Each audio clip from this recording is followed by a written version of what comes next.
દોસ્તો, અત્યારે મારી સાથે સૌરાષ્ટ્ર યુનિવર્સિટીના કુલગુરુ ડૉક્ટર ઉત્પલ જોશી સાહેબ ઉપસ્થિત છે.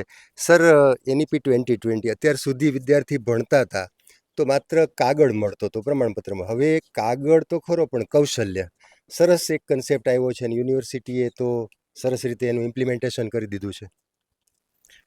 એનઈપીનો આજ મોટો ફાયદો છે કે એમાં ખાલી પુસ્તકિયું જ્ઞાન નહીં પણ હેન્ડ્સ ઓન, એટલે છઠ્ઠા સેમેસ્ટરમાં ઇન્ટર્નશીપ એ પહેલાં નથી એનું પ્રોવિઝન, એટલે ઇન્ટર્નશીપનું પ્રોવિઝન છે. પહેલાં એવું લાગતું હતું કે ભાઈ કોમર્સ અને આર્ટ્સમાં ઇન્ટર્નશીપ કરવા માટે થઈને કેટલા તૈયાર થશે. ઇન્ટિરિયર ગામડાની કોલેજો છે એ લોકોને ઇન્ટર્નશીપ માટે વિદ્યાર્થીઓને ક્યાં મોકલશે, કારણ કે સંખ્યા વધુ હોય. પણ મને એવો આનંદ થયો કે આપણે રાજકોટની લગભગ 4 કોલેજોના પ્રિન્સિપાલ મળવા આવ્યા ને એમણે કીધું કે સર અમને અમારા વિદ્યાર્થીઓને પેઇડ ઇન્ટર્નશીપ મળી. વાહ! એટલે એક વખત એવું હતું કે સામે પૈસા આપો ત્યારે તમને એ લોકો કંપની એક્સપોઝર કેવો આપે, આમાં પેઇડ ઇન્ટર્નશીપ મળી વિદ્યાર્થીઓને. એટલે એમણે કહ્યું કે સર આ લોકોને અમારે બિરદાવવા છે, તો હું ખાસ ગયો, એમણે મને આમંત્રણ આપ્યું હતું ત્યારે.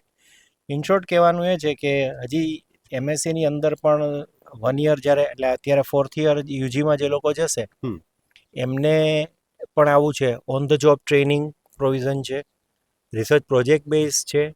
એટલે કુલ મળીને સ્ટુડન્ટ સેન્ટ્રિક કહીએ ને, વિદ્યાર્થીઓનો પોતાનો અવાજ, એને જે કંઈ કરવું છે એ દિશામાં કરે. એટલે એ દેટ ઇઝ સમથિંગ ન્યૂ. હજી પરિપક્વ થતાં વાર લાગે, આ પહેલું વર્ષ છે. જરૂરી નથી કે આપણને રિઝલ્ટ અત્યારે જ મળે, કારણ કે શિક્ષણની અંદર ફેરફારો જે છે એ લોંગ ટર્મમાં દેખાતા હોય. બિલકુલ. શોર્ટ સાઇટની અંદર એનું ઇફેક્ટિવ ઇમ્પ્લિમેન્ટેશન છે ને એ અગત્યનું છે. એનું આપણે અમલીકરણ કરી દેવું પડે, પછી રિઝલ્ટ છે એની મેળે ધીમે ધીમે આવતા થાય. એટલે આ એક સારું છે ને, સ્કિલ ઇઝ જસ્ટ એવરીવેર. તમારે કોઈ પણ વિષય હશે એની અંદર વિધાઉટ સ્કિલ એ હવે ચાલવાનું નથી. સર, યુનિવર્સિટીના 60 વર્ષ અને આપના કાર્યકાળ દરમિયાન બરાબર આવ્યા છે. આપે પણ કેટલાક આ સેમેસ્ટરથી નવા કોર્સિસ જુદા જુદા ભવનોમાં, કોલેજીસમાં સૂચવા છે અને શરૂ પણ થઈ ગઈ, જેમ કે હોમ સાયન્સમાં જ પણ એકાદો કોર્સ નવો હમણાં શરૂ કરવામાં આવ્યો છે આપના માર્ગદર્શન પ્રમાણે. તો એ પણ એક બહુ સરસ ઇનિશિયેટિવ આપના દ્વારા લેવામાં આવ્યું છે.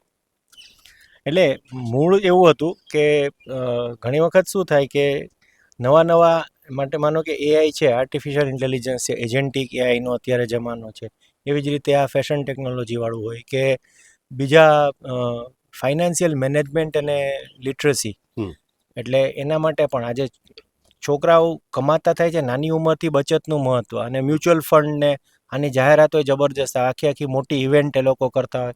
એટલે ક્યાંક ને ક્યાંક આ લોકોને એવું હોય કે ભાઈ આપણને એવું સારું ગાઈડન્સ, આપણે પોર્ટફોલિયો મેનેજર બની શકીએ કોઈક ઇન્વેસ્ટમેન્ટ ક્લાયન્ટને રાખીને. આ એક આખું in its own, it's a big field.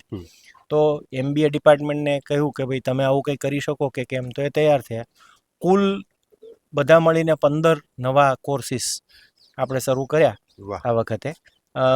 એક જ છે કે 60મું વર્ષ છે તો એની કંઈક ઉજવણી એકેડેમિકલી એક સ્ટેપ આગળ જઈને થાય. ઇન્ફ્રાસ્ટ્રક્ચર તો એની રીતે ઊભું થશે જ, પણ જે નવી તક મળવી જોઈએ. ઘણી વખત એવું થાય કે સૌરાષ્ટ્રના વિદ્યાર્થીઓ આવા નાના કોર્સિસ માટે થઈને માઇગ્રેટ થતા હોય બહાર. એ માઇગ્રેશન અટકાવવું એ જવાબદારી યુનિવર્સિટીની છે. વિદ્યાર્થી એમાં સીટો ભરાય છે કે નહીં આ બધા સેકન્ડરી ક્વેશ્ચન છે, પણ તમે તક તો આપો એકવાર. એ એક, અને આ જુગાનું જુગ આપણી હીરક જયંતિ હતી તો સાથે આવું થયું ને બધા અધ્યાપકો જે છે બીજા ડિપાર્ટમેન્ટ્સના, એ લોકોનો પણ આમાં ખૂબ સારો સહયોગ રહ્યો. એમણે હોલ હાર્ટેડલી સ્વીકાર્યું અને નવા કોર્સિસ દાખલ કરે. એટલું જ નહીં, એનું ફી સ્ટ્રક્ચર, એની એલિજિબિલિટી એન્ટ્રી, પ્લસ એના સિલેબસ તૈયાર કરવાના, પ્લસ એમાં ઓન ધ જોબ ટ્રેનિંગ અથવા તો આ ટાઈપનું કોઈ સ્કિલ એન્હેન્સમેન્ટનું કમ્પોનન્ટ છે કે નહીં એની પણ ચિંતા કરી અને કુલ મળીને 15 અભ્યાસક્રમો મળ્યા. વાહ, thank you very much sir. Thank you.